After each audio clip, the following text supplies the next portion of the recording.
Hi, it's Sharon Swing. Before we get started on today's podcast, there are two opportunities we would love to invite you to join us in. One is a Listen to My Life, Maps for Recognizing and Responding to God in My Story. It's a life mapping virtual group that will be starting September 10th. I'll be leading that along with Joan Kelley and Sibyl Towner. We would love to have you join us. Second thing, a live in-person workshop in the Chicago area for people who want to lead others through the life mapping experience of Listen to My Life. We would love to have you find out more information at oneLifemaps.com. That's oneLifemaps.com. You'll see a link to those two opportunities off of the front page. Now for our podcast. Welcome to the One Life Maps podcast. Here's your host and co-author of Listen to My Life, Maps for Recognizing and Responding to God in My Story, Sharon Swing. Thanks for joining us again. This is Sharon Swing along with Sibyl Towner and Joan Kelley. And today we are around the table and we're going to be talking about some things that help us to get real with God. We're going to talk about some foundational pieces of the spiritual disciplines, the inner dynamics of the spiritual disciplines. And instead of saying much more to start out with, let me pass it over to Sibyl. What are we talking about here? Well, have you ever been with somebody and you're having a conversation with them and you're thinking, I think there's more going on here. And I don't even know if they know what's going on, but I'm just sensing there's a little more on the surface. But in some ways, they're talking to me the way I think they think I want them to hear them. And they really, they want to be sure that I like them and approve them. So I sometimes feel when I'm listening that there's sort of an internal editing going on. Mm-hmm. And actually, I could turn that around and say, I've done that very thing. Mm-hmm.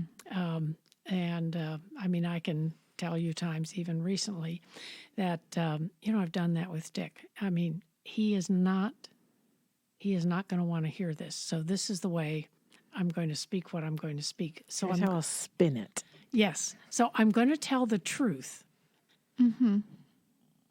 but not the whole truth. Mm-hmm. Or ease into it a certain way. Yes. So anyway, so when we talk about getting real, one of the things that we have to know, and what I've just revealed, there's that part of me that absolutely knows that God loves me. And I've spoken about Dick, that absolutely knows that Dick loves me. But there's some part of me that I can't quite always get in touch with that wants to present myself in a way that really assures that love. So there's just a little part in certain situations that's still trying to look good. Okay.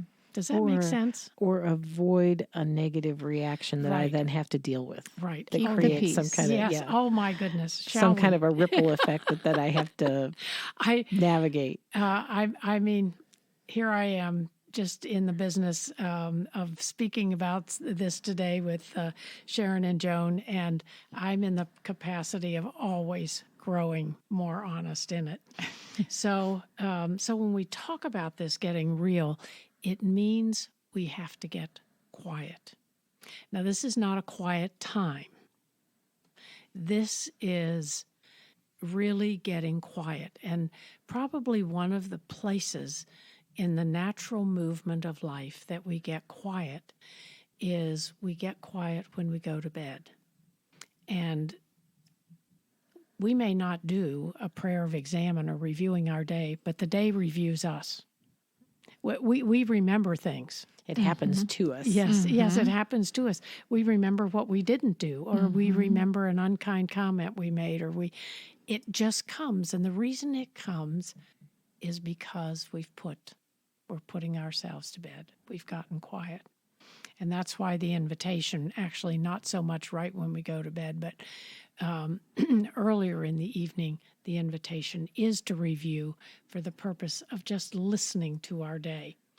So quiet, the other term that's used is silence. So when I become silent, what I'm doing is I'm fasting from speaking to listen to God.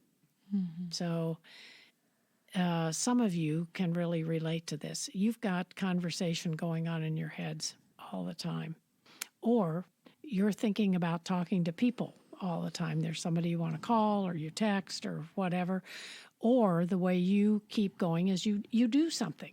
I mean, you're doing things, whether it's in your household or in your work or in the marketplace, but you're going. So we all have different ways of exercising this. But now it's really stopping our body.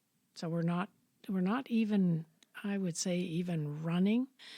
We could be walking at a leisurely pace, but most often sitting. But I would say walking slowly or sitting, no ear pods, nothing, and just listening. And then what happens in that, and I liken it to someone going to a retreat center, and ours is one that this happens to. You're on a main highway that you're going 70 or 80. Then you get off of that and you're going 35 or 40.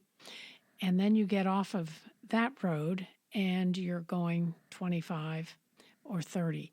And all of a sudden, you're beginning to look at the fields. You're actually even noticing Queen Anne's lace. And you're able to notice how high the corn is, even in this disparate season that we've had. So you notice things that you had no noticing going at 70 or 80 miles an hour. And you find your body slowing in that space. And finally, you get to the place of retreat or silence. So you can do this in just the space of your home. You can do it in the space of going to a garden place. But it just can be where you are. And so what you're in touch with there is you're in touch with the speed of your life and the speed of the culture. So any of you who live in cities, and I would even say small cities, I live in a small city, but I just watch people are coming and going all the time. And when I slow down, I realize the pace of my culture. It's really fast, and it's get this done, go here.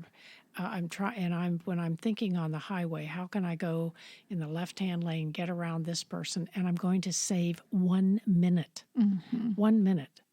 Now this or less, because you were both going to hit the stoplight right ahead. Well, what I hear you talking about, Sibyl, too, is like when you talked about the speeds, like there's this gradual slowing versus the slamming on the brakes. Yes. Right? As you're entering into this silence.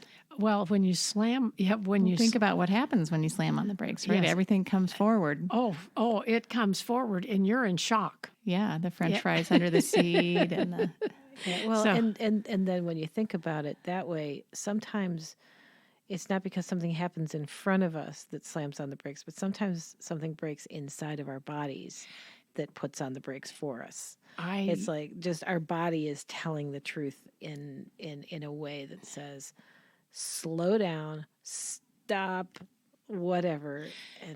And so it says here, and this is just to say that to you, this happens when people get ill. Right. I mean, that's often a slamming on the brakes. One day was well and the next day was not. Right. Yeah, very much so. And so we're talking about silence as an entry point to basically fasting from speaking to listen to God is how it's said here.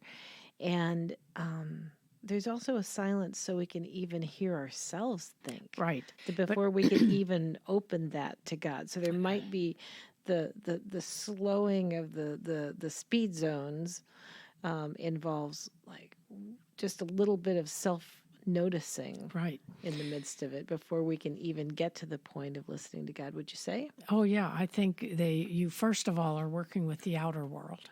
because that's what you're reacting and responding to day in and day out. And I just want to say before we go further, the essence of these thoughts that just came to me, it came to me personally was when I read probably 20 years ago, Invitation to a Journey by Robert Mulholland. And these are some of his thoughts in that particular book. And it just, I think what I was looking for at the time was how to pray more honestly. That was really what I was looking for and searching. And I thought, this is the journey to it. So first be aware of what's going on in the outer world and just say, is this the pace I want to keep following? Because the culture had just entered into me in ways that I didn't even know. Mm-hmm. And but that reminds me of Parker Palmer's quote: "Is the question, is the life that I'm living the life that wants to live in me?" Yeah, just that kind of question that you have to slow down enough to even get there. Like, why am I on this treadmill? Yes, that's which is a great, and when we start asking questions that sound like that kind of self-reflection, to be aware of the fact that we got there with just a little bit of self-reflection, but it's an invitation to a conversation with God. Right. And maybe we prompted that question in ourselves somehow, but maybe it's not just us. Maybe it's God saying, hey, why don't you notice exactly that there's something that's askew from who and how you were made to be? And I think we as people know this because we're relational people.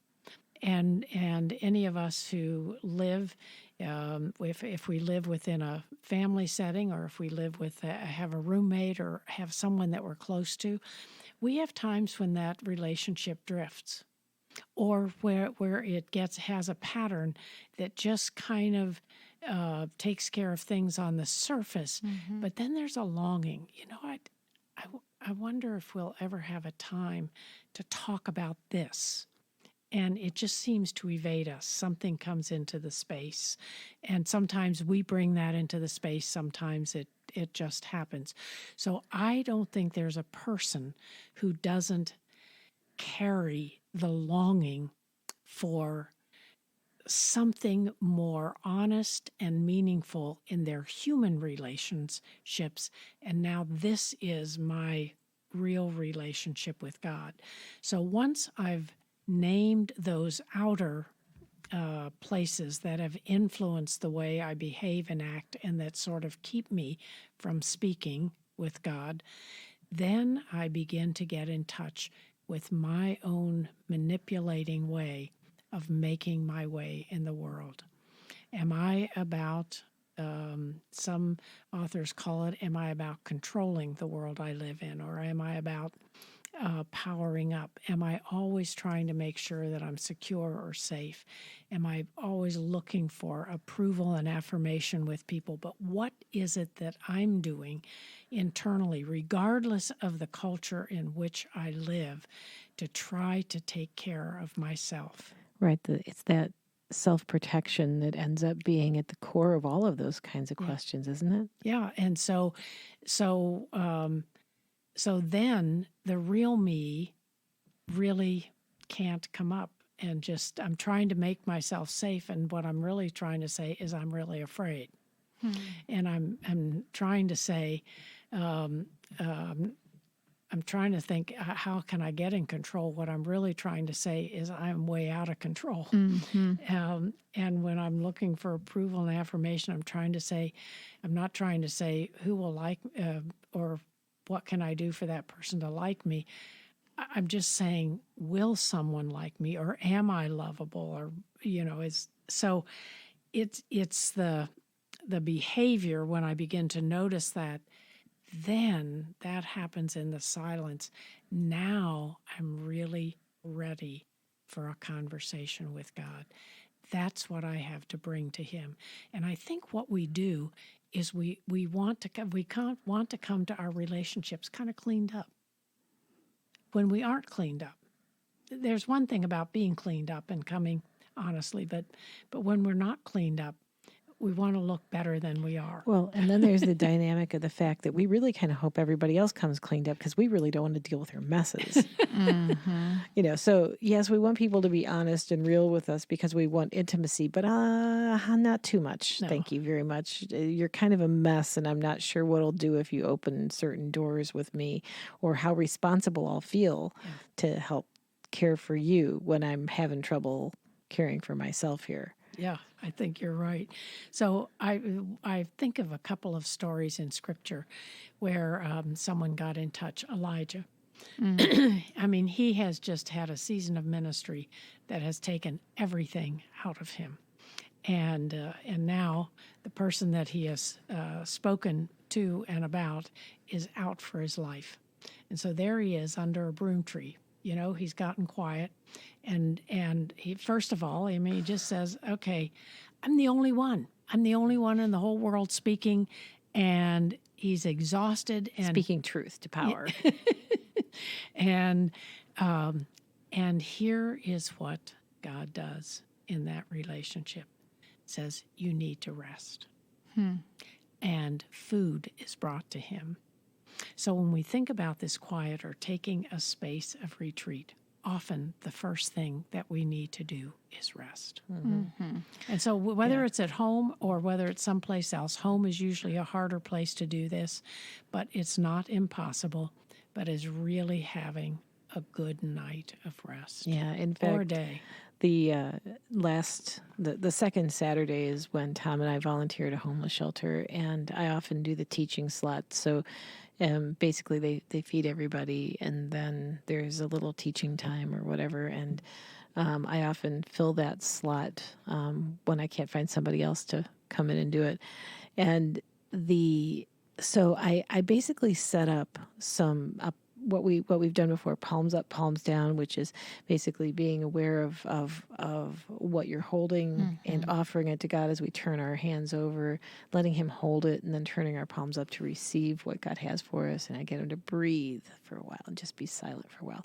And in that room, there's usually a lot of noise. And now I've been doing this with them over the past probably 5 months. Just kind of creating that kind of silent space and doing kind of a guided meditation instead of a teaching piece. And I did a guided meditation on and helping them to enter the imagery of Psalm 1. So the tree rooted by streams of living water. And asked them to picture that and then place themselves in the picture and to look around and to move around and just ask God to join them in the midst of that and guide them. And so, interestingly and surprisingly enough, the place was just absolutely silent, which hardly ever happens. A lot of times you've got some people with some real difficulties there, that even sitting still or being quiet is really hard. And so you never can tell what's going to happen when you're doing this kind of stuff, especially in a setting like that. And just what happened in the midst of it, what seemed to everybody was really seemingly engaged. And I said, so when we finished, I said, so what was that like for you? Was anybody willing to share?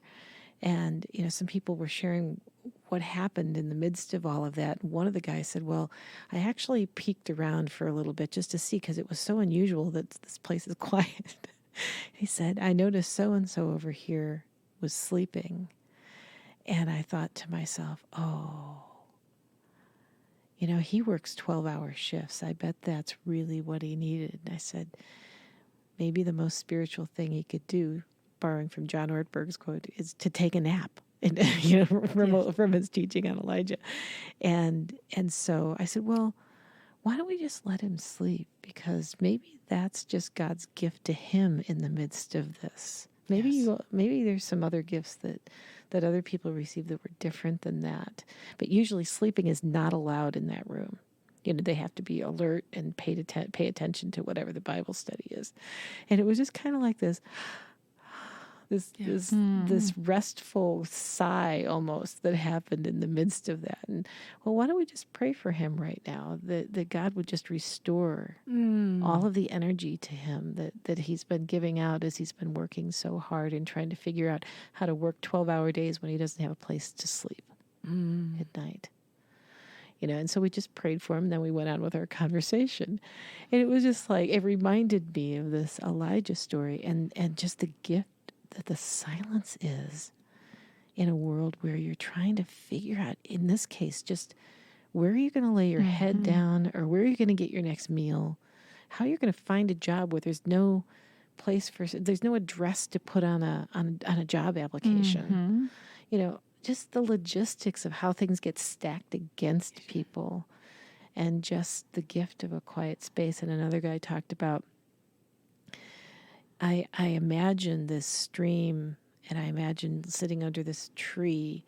And then when you asked us to look around, I realized that my tent was just in back of me to the right. And I realized that God wanted to meet me in this place, but he's actually inviting me to meet me by my tent that's actually by a river. And oh my goodness, I looked around and I recognized the place, and that God has been there the whole time. And I'm like, yes. And it's just like, you just create, that was like less than 10 minutes of silence to open that up and to just open up the possibility that someone can recognize and respond to what God is up to. Yes. And I got chills. It just, it was so good.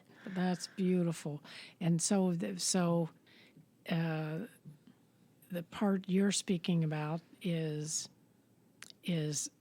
someone moving into the place of God's delight over them and presence over them.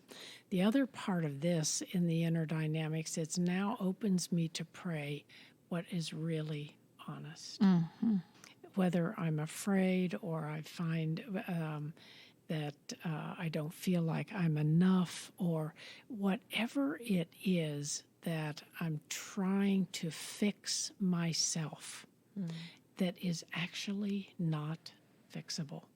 So it's laying down a lot of things. Yeah, and it's laying them out in his presence.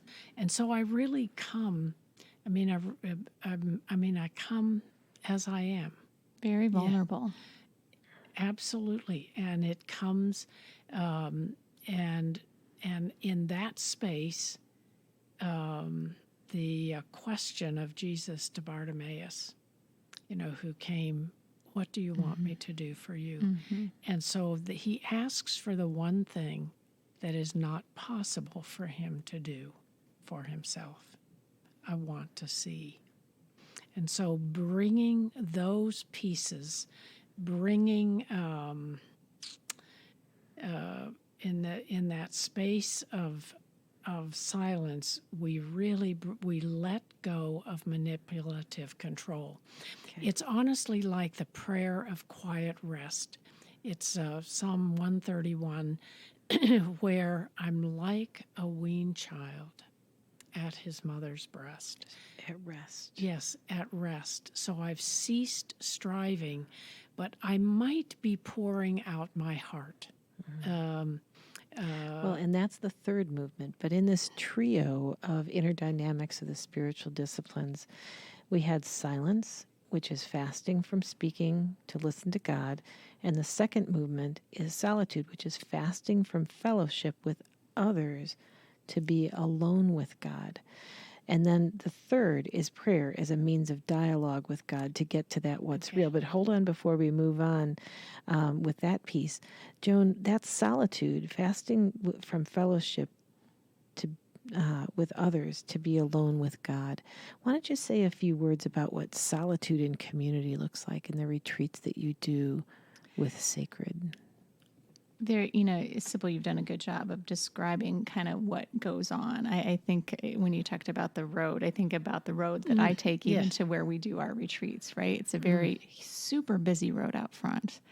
and you come under this big iron gate, and the speed limit is probably only 15 in there, but there's something that goes on. I thought it was 5 as you enter that place. Isn't it? Like, it's just I don't know. incredibly It's slow. very slow. They put speed bumps in, which just kind of makes me giggle, because I'm like, on the way out as I leave, I'm like, oh wait, you're still making me slow down even as I exit. But I Good think lesson. what happens is, that's why I love that imagery of the car, of just you're just kind of easing on the brakes as you enter in.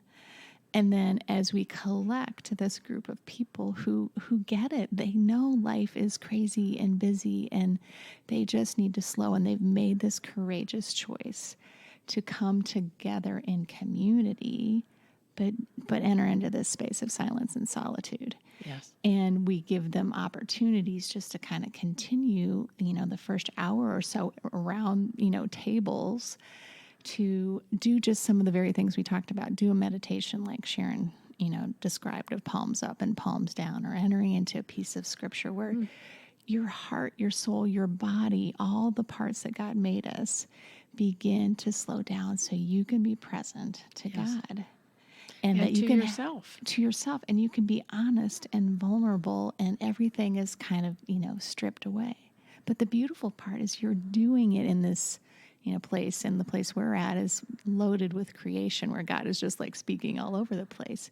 But you're doing it with other people who get how hard it is, and you can look them in the eye and go, see, Jesus is with me. Yeah. Jesus is with me. Silence and solitude in community, which sounds like an oxymoron, but it's not, because of the fact that what you create in the midst of that, Joan, with our friend Gail, that run these My Life is Sacred retreats, mylifeissacred.com, right there, is this somehow the holding of the space to be in silence and to do solitude in community. Somehow we're being held in it so that we're more likely to not get distracted. So you gather in community, then everybody disperses to be in solitude, to whether it be the sanctuary that's there, or the library, or the nap. or the naps, or some people bring their hammocks, or walk around the lake, or whatever else, and just then some prompts that help people to give them options of how they might spend their solitude time that might be on-ramps to good conversation with God. So that kind of leads us into the third movement. Remember, we've done silence, solitude, and now we're talking about prayer, which is a means of dialogue with God. Yes. And so that's the outgrowth of the silence and solitude. And I just think we try to get to prayer too quickly. In that kind of prayer. So in silence, we've let go of manipulative control. In solitude, we face up to who we are in the depths of our being. Now in prayer, that becomes an offering of who we are to God, the giving of the broken, the unclean, the grasping, the manipulative part of ourselves to God for the work of God's grace in our very lives. And so I think Paul really expresses this, his yearning and wrestling to kind of be who he knows he is called to be, and yet unable to do it, and yet doing things he knows are not right, and he wonders why he does that.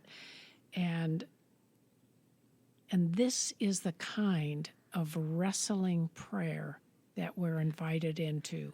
And it takes the movement of all of these places of cease speaking, to be alone with God, of fasting from fellowship with others, and now we begin to be able to have a real conversation. And I just believe this is true in real relationships. I mean, that's what Dick and I did with each other every quarter. So we went away for 24 hours. And we were quiet. We had meal together. We went to a place that had very limited distractions. We walked, and we got down to who we really are and what was working in us that wasn't working, and created a level of honesty that our everyday lives invited us into, but we didn't always grasp it. And when we took these times away, we lived into a more honest and deeper relational space. And even as you and I, we talked in them, we prayed, and I just think the whole day is prayer. All of our conversation. I begin in a formal way, Lord, this is your day, but then informally, there's a conversation going on all the time. But there are times of deeper intimacy, and we feel that with people that we're related to. You know, I just like to have coffee with you in some quiet place because I want to hear you.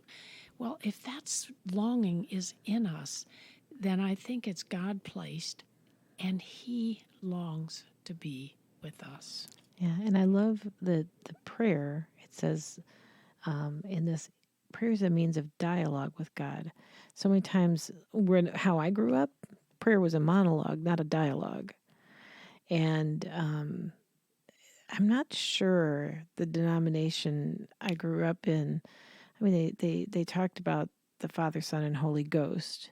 Well, the ghost sounded really scary, but this idea of the Holy Spirit being active and conversant with us, and not just us saying our prayers. I mean, we had rote prayers that we learned, and it was so far removed from how I experience the presence of God in my life now. So in my tradition, I was handed ways of supposedly relating to God that were not useful for me at that point, because it just didn't get me to what we're talking about here.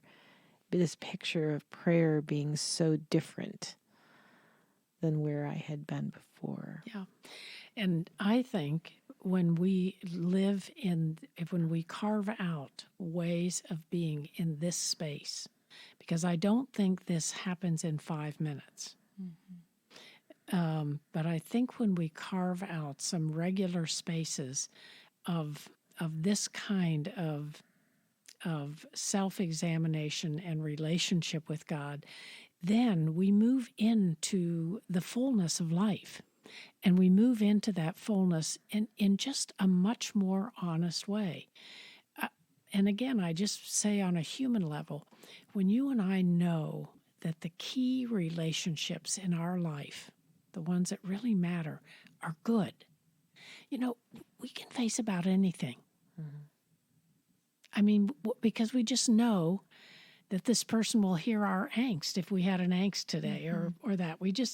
We have a confidence that goes before us. Well, this now is even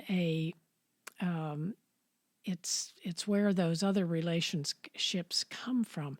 But this now makes us really a person who carries interior freedom.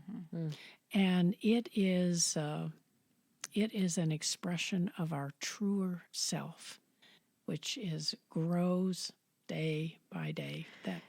I love what you just said about if our relationships, and if we have good relationships, we know that we have a place to take our angst. And it's like, okay, well, hopefully we have some really great human relationships, but how can you do better than the God that made you, loved you, designed you, wants to be in relationship with you, wants to lead you and guide you with all kinds of wisdom and strength and just also with joy. Yes. Leading you toward joy. That's his intention, is to lead you toward what is life that is truly life. Well, and actually leading you towards glory, which is becoming the essence of who you really are. And that becomes translated glory upon glory. that you become more and more of who you really are. Because who you've been made to be is good. Yes. As God said, very good.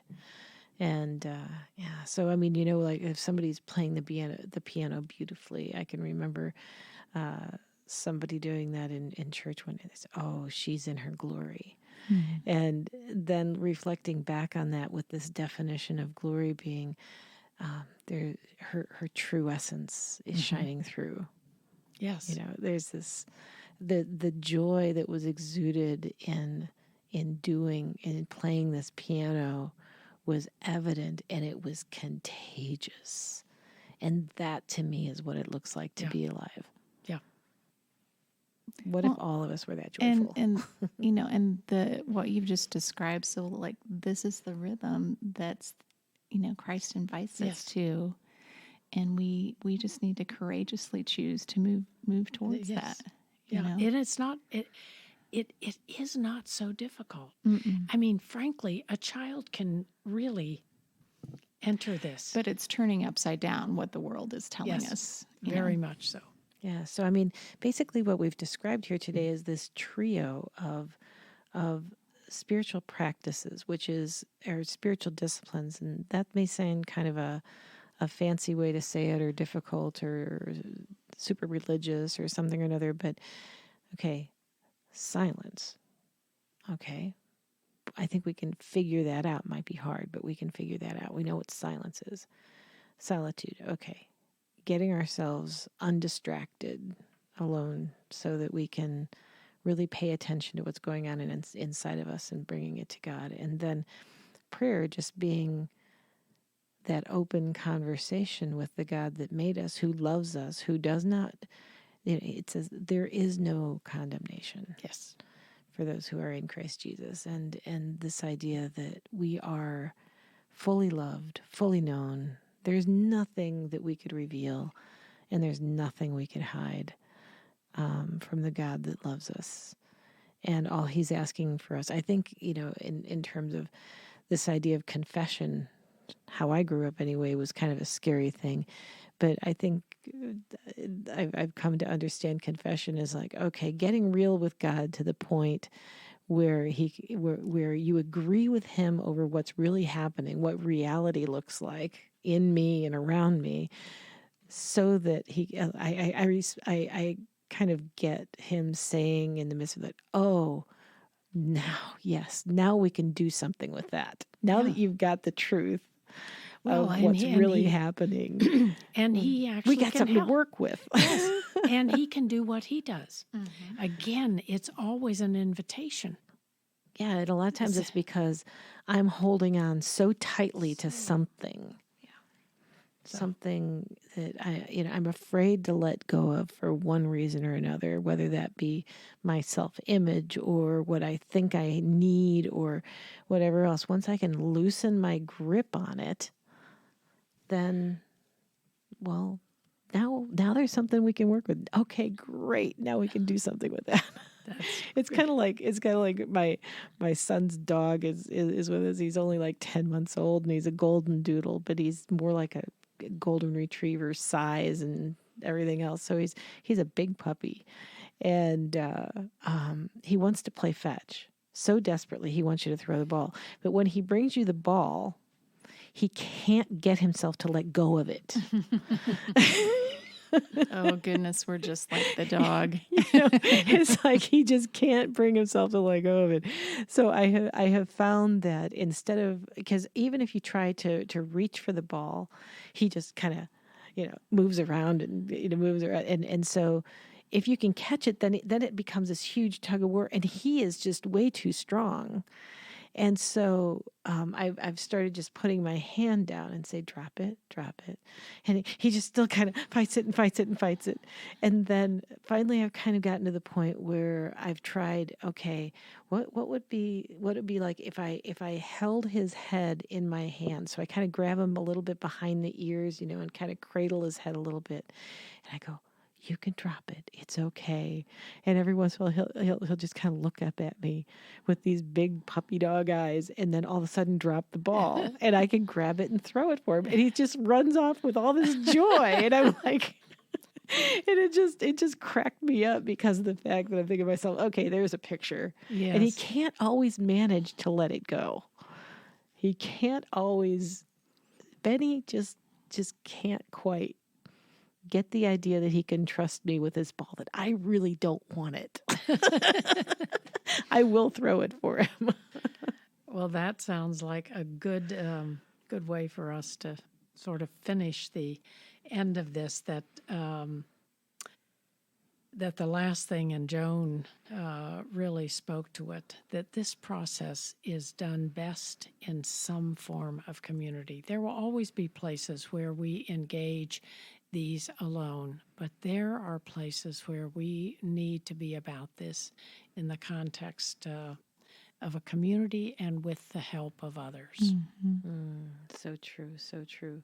So, in this episode, we mentioned these solitude retreats that Joan Kelley and Gail Donahue do together. Can you mention for us where people can reach you? You can go to our website, www.mylifeissacred.com. It's mylifeissacred.com. We do a rhythm of retreats every other month, a Friday or a Saturday. You pick which one works for you. And they run on both days in that way.